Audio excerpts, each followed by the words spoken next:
DJ विकास सीतामढ़ी। गजब मिजाजी बारे सखी हमर राजा रोजो रतिया में लेला ओ भटो जमाजा।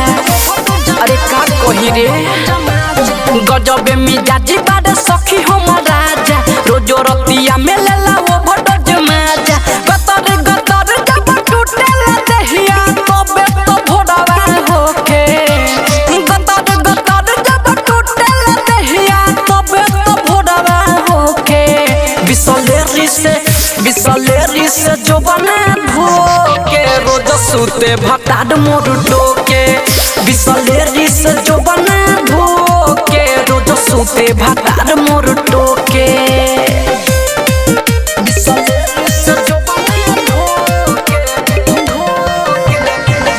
विकास सूते भटाड मोर डोके। रात भर पलंग मच मच करे लागता चढ़ल बा घोड़ी पर। तकिया पर माथा न धरेले सैया सुतेल धई के ढोरी पर।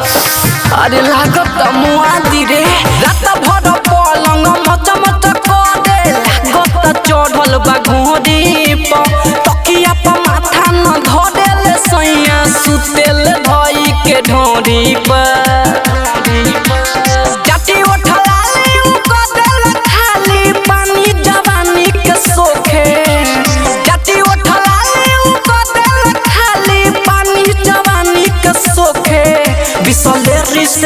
बिसलेरी से जो बना धोके रोज सूते भटाड मोर डोके।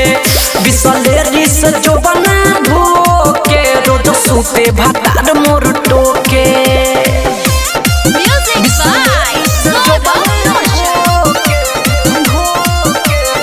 म्यूजिक बाय डीजे विकास सीतामढ़ी। राजू रविंदर के धैले बस संहत पिया पुरुषोत्तम बिहारी हो।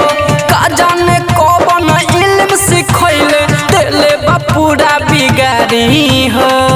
अरे का बताई रे सखी राजू रविंदर के धैले बस संहत पिया पुरुषोत्तम बिहारी हो।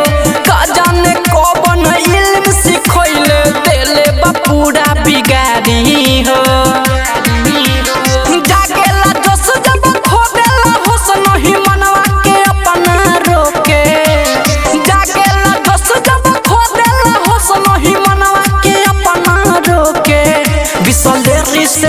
बिसलेरी से जो बना धोके रोज सूते भटाड मोर डोके।